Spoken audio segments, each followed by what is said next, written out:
capítulo 2, verso de número 11 em diante. Tito, capítulo 2, verso 11 em diante.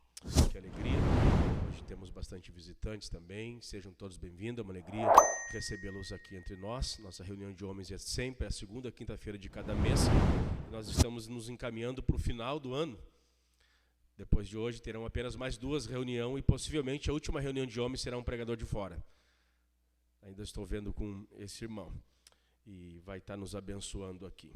Nós vamos dar uma parada de janeiro a março, como sempre, de janeiro a março, mas já fica esse gostinho de quero mais, né? Ainda mais depois de hoje, né? Ainda mais depois de hoje. Aqueles que acharam, diz o sonoro amém. Diz assim a palavra do Senhor. Porque a graça de Deus se manifestou, trazendo salvação a todos.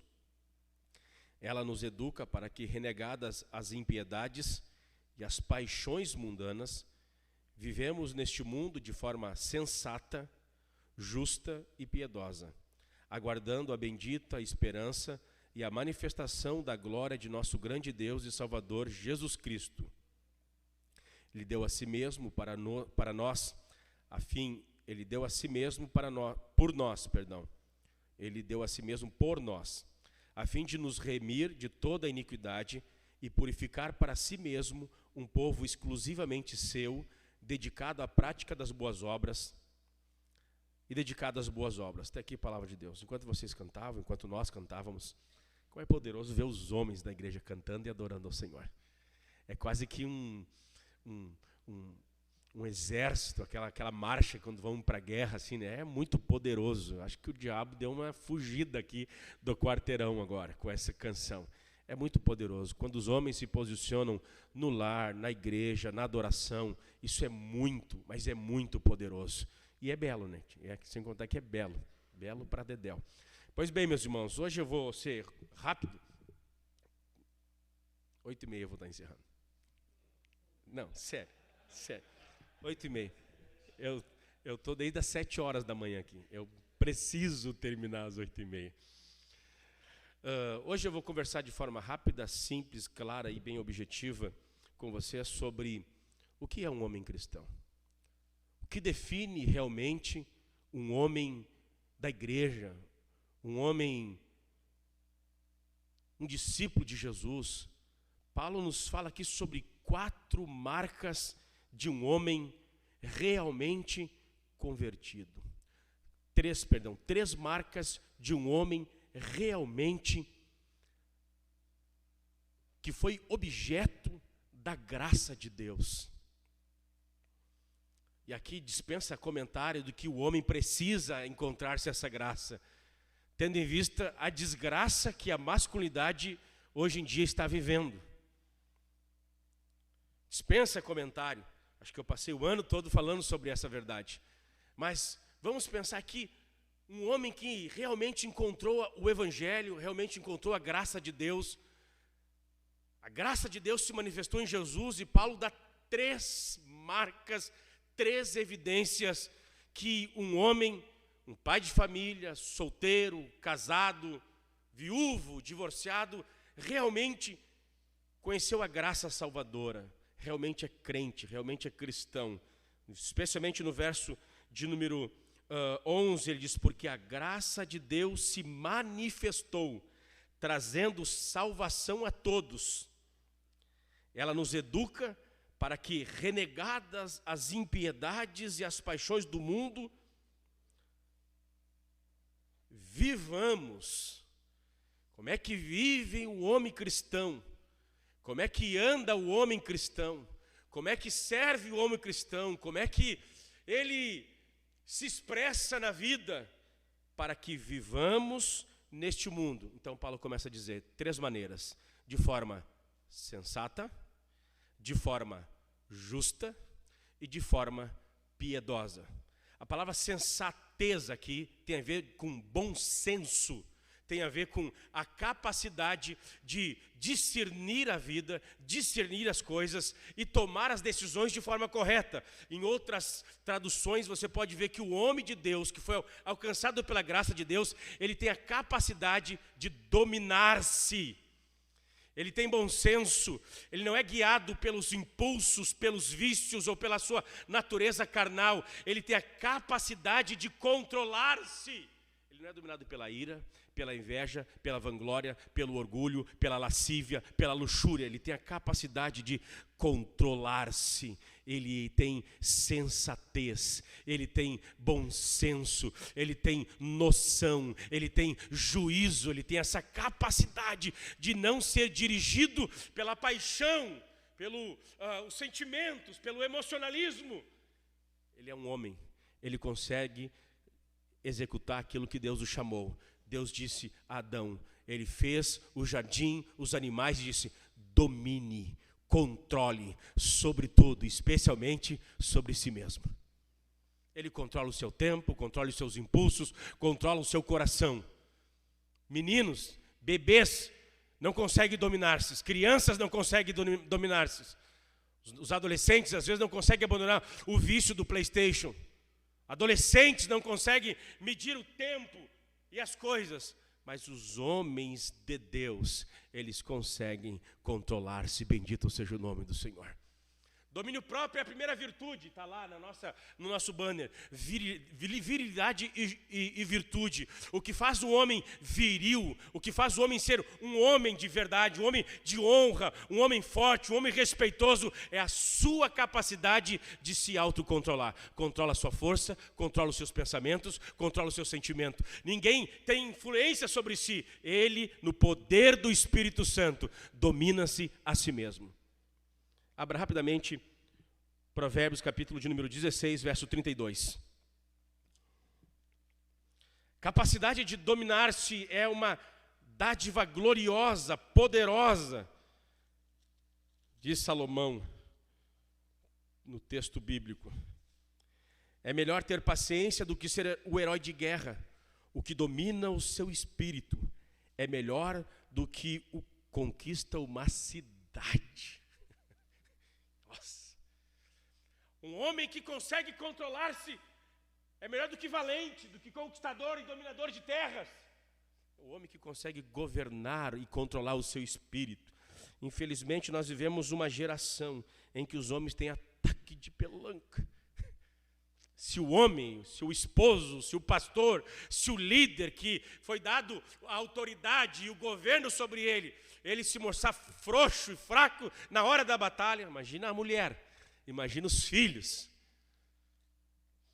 Um homem de Deus, Paulo está dizendo, um homem cristão, um homem que foi objeto da graça salvadora, da graça perdoadora de Deus, ele consegue dominar a si mesmo. Segunda questão, segunda marca de um cristão verdadeiro. E a primeira marca aqui tem a ver com a vida individual. O homem de Deus, o homem cristão, ele conduz a sua vida pessoal, a sua vida individual, de forma em que ele controla, ele domina, ele sabe que Deus é soberano sobre todas as coisas, mas o Deus o capacitou para que ele não seja conduzido na existência, mas que ele seja, pelo poder do Espírito, centrado no Evangelho, balizado na palavra de Deus, ele dirige a sua vida. Seu aspecto individual. Paulo trata do homem cristão no aspecto individual. O segundo aspecto de um homem cristão é no âmbito social, é no âmbito das relações. Olha que Paulo continua dizendo no verso de número 12. A graça de Deus nos educa para que, renegadas as impiedades e as paixões mundanas, vivemos neste mundo de forma sensata, segundo lugar, de forma justa. A segunda virtude do homem cristão, do homem forte, a força do homem não está no tamanho dos seus bíceps, não está no quantos o peso ele consegue colocar lá no supino, na barra. Força do homem está nessas capacidades de receberem virtudes da parte do Senhor. Ele consegue dominar-se. E Paulo diz que ele é um homem justo. A justiça é uma virtude cristã. E a justiça está relacionada com a maneira que o homem cristão, que o homem se relaciona com o seu próximo. primeiro relacionamento é consigo, o segundo relacionamento é com os outros. Ele é um homem correto, justo, leal, verdadeiro com os seus amigos, justos com o seu amigo, não é desonesto, não é mau caráter, justo, verdadeiro para com o seu patrão, que assinou um contratinho de 3 meses, renovou com 90 dias, e depois engaja na empresa, ainda tem obrigação de cumprir o horário, função, dever, não fica negaciando, é um homem que é justo. Pega o seu ordenado lá no final do mês, ou deposita-se na conta, ele gasta aquilo ali com uma consciência limpa. Eu não logrei ninguém, eu não fiz de Joãozinho sem braço, não empurrei para o meu colega de serviço, eu fui justo, eu não fui pesado a ninguém. A força do homem de Deus, do homem cristão, está baseada em segundo lugar. E a evidência que esse homem se encontrou com o Senhor é que ele se tornou um homem justo. Ele dá e oferece aquilo que é devido. Que coisa boa é andar com gente justa, com gente honesta. E coisa horrível é andar com um homem de um caráter dúbio, de um caráter fraco, de um homem desleal. Diz a máxima de um ditado da máfia italiana, que um homem que trai a sua mulher não é digno de confiança. Como eu posso fazer negócio com um homem que trai a pessoa que dorme do lado dele todos os dias? A máfia, o crime, a sociedade que vive na marginalização já tem esse conceito, que um homem que trai a mulher não é digno de confiança.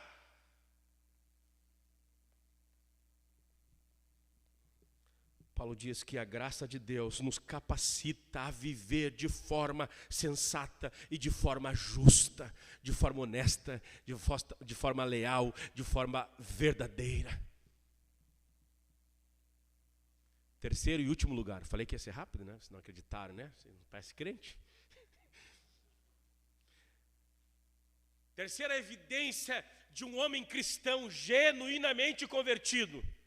Aqui eu não estou falando sobre frequentadores de igreja, que conhecem a doutrina reformada, a teologia arminiana, teologia pentecostal, se você frequenta a igreja ou não, não é sobre isso. Estou falando de homens de Deus, de homens cristãos, de homens que herdarão o reino dos céus, de homens que dão a vida por Cristo, dão a vida pelo Evangelho, dão a vida pela igreja, dão a vida pela esposa.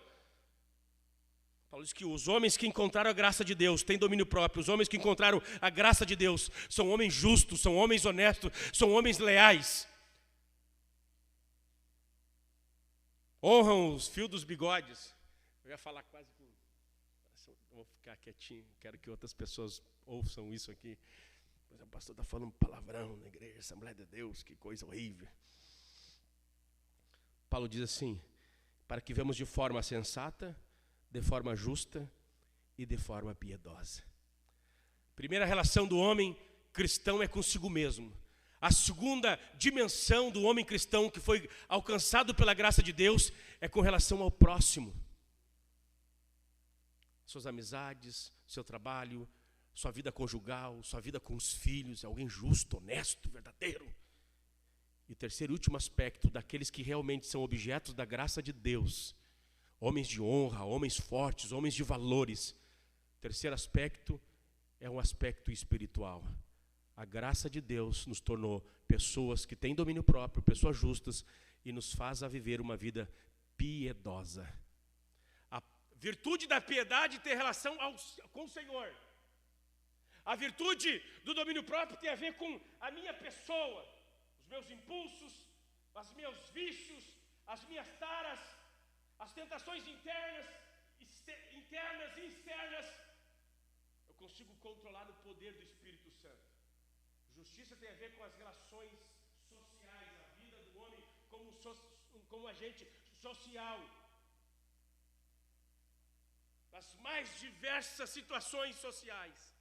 E Paulo diz que o cristão, ele é evidenciado pela sua vida de piedade. Piedade é uma virtude que tem a ver com as ações e as atitudes dos homens cristãos com relação à Santíssima Trindade, com relação a Deus. Um homem cheio da graça de Deus é um homem que ama ao Senhor acima de todas as coisas.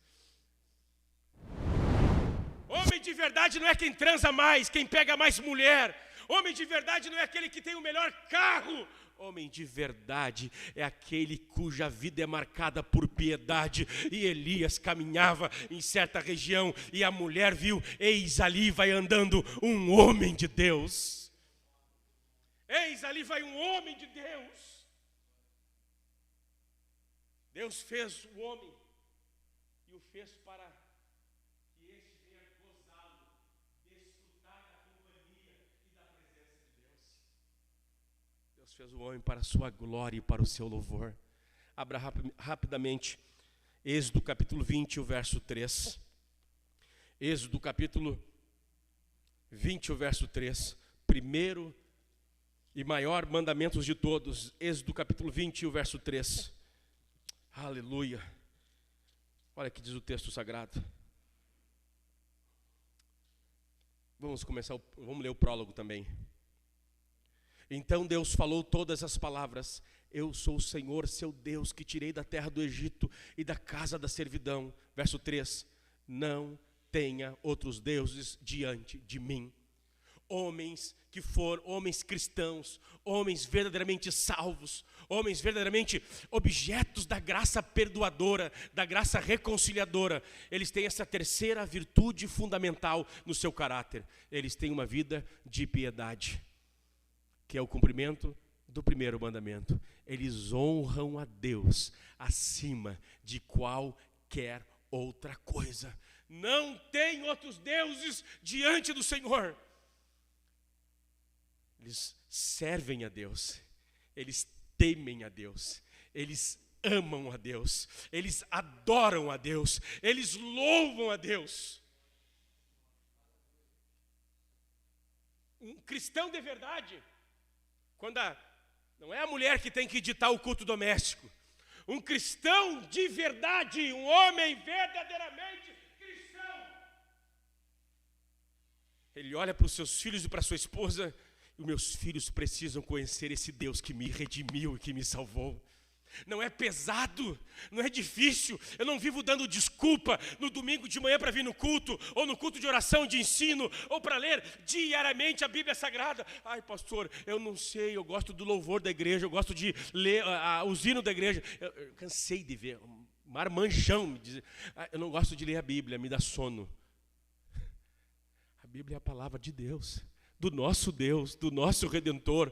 A Bíblia é uma carta de amor para a humanidade. Aqueles que foram objetos da graça de Deus querem, amam, anelam ouvir a voz do Espírito. E a voz do Espírito está nesses 66 livros. E aqueles que foram objetos da graça de Deus. Desculpa, vou repetir de novo esse texto de Tito, capítulo de número 2, verso de número 12, que diz: aqueles que foram objetos da graça de Deus. A graça de Deus nos educa para que, renegadas as impiedades e as paixões mundanas, vivemos neste mundo de forma sensata, justa e piedosa.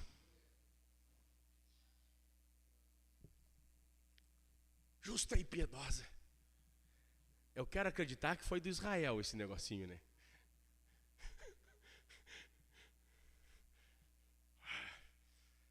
Piedade. Me fugiu da memória. Eu sou vô agora, né? Velho vô. Tem um texto que diz lá, acho que é 2 Timóteo. Quem lembra de cabeça me lembra aí, por favor. Que os homens nos últimos dias seriam difíceis, eles teriam aparência de piedade, mas negariam-lhes o poder. Pode botar no Google aí para achar, não tem problema. Eu sei que é Timóteo. Primeiro ou segundo?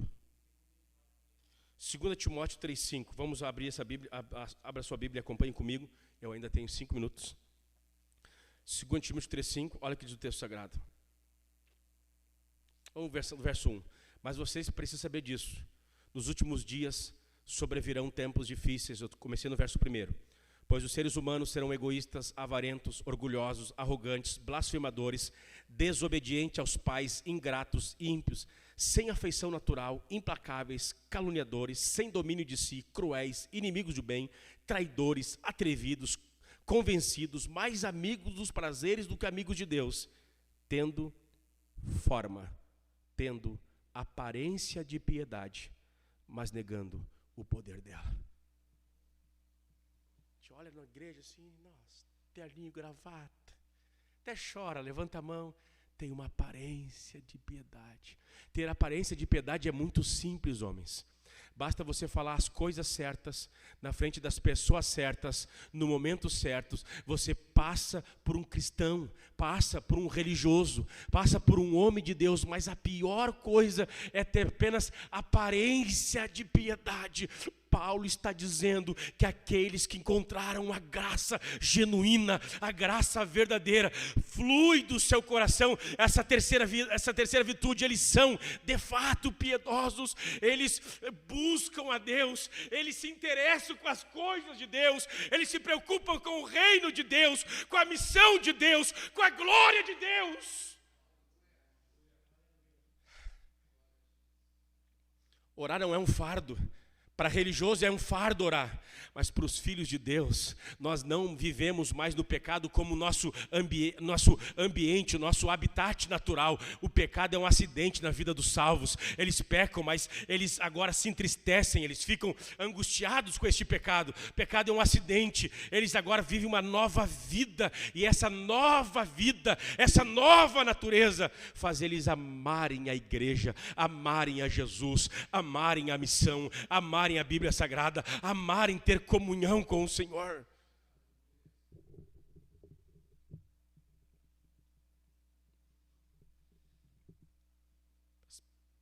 Pessoas que se contentam apenas ter o nome de piedoso, a aparência de piedoso. É até legal ter uma reunião de homens mensal na igreja, é legal, é bacana, é trizinho, mas fica só nisso. Fica só nisso. Aqueles que realmente são cristãos, eles são piedosos. Último texto da noite. Romanos capítulo 12.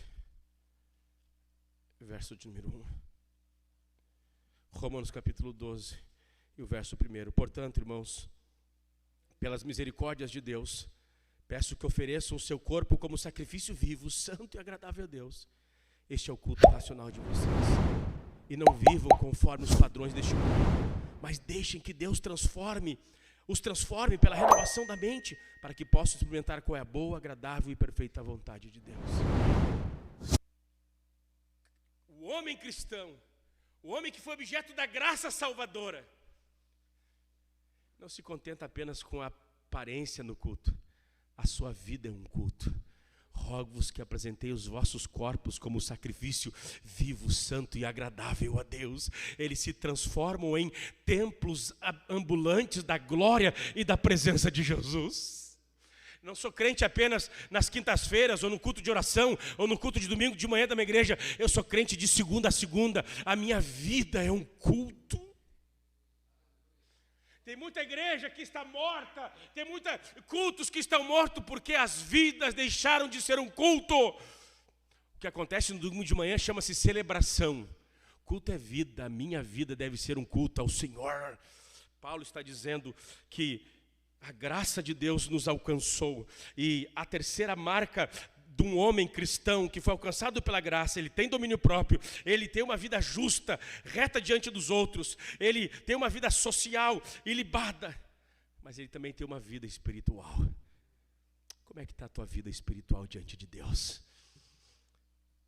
Eu lembro quando eu fui estudar a Escola de Missões e Heróis da Fé com o saudoso Luiz Antônio da Luz.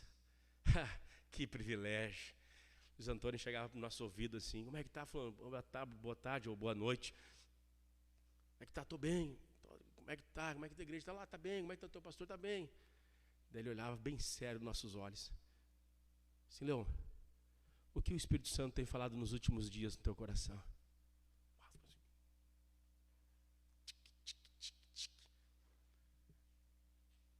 Vamos apertar. O que o Espírito Santo tem falado no teu coração na última semana, nos últimos 5 dias. Vou apertar um pouco mais. O que o Espírito Santo falou contigo hoje. Você tem com frequência e com regularidade ouvido a voz do Senhor teu Deus? Você conhece o teu Senhor? Você conhece a sua voz, a sua vontade, os seus desígnios? Homem de Deus tem essa terceira virtude. Ele é marcado por piedade, não apenas por aparência, mas ele é um homem piedoso. Que Deus nos ajude, que Deus nos dê graça. Vamos estar em pé no nome do Senhor Jesus. 8h31. Vocês ganharam. Perdi por 1 minuto. Eu quero que você feche os olhos. Como é que está a sua vida espiritual? Como é que está a sua vida devocional? Como é que está a sua vida com o Senhor? Eu sei que tem homens aqui que estão sendo esmagados. Eu sei. Enquanto eu pensava sobre isso, o Espírito de Deus colocou isso no meu coração. Tem homens que estão sendo esmagados aqui.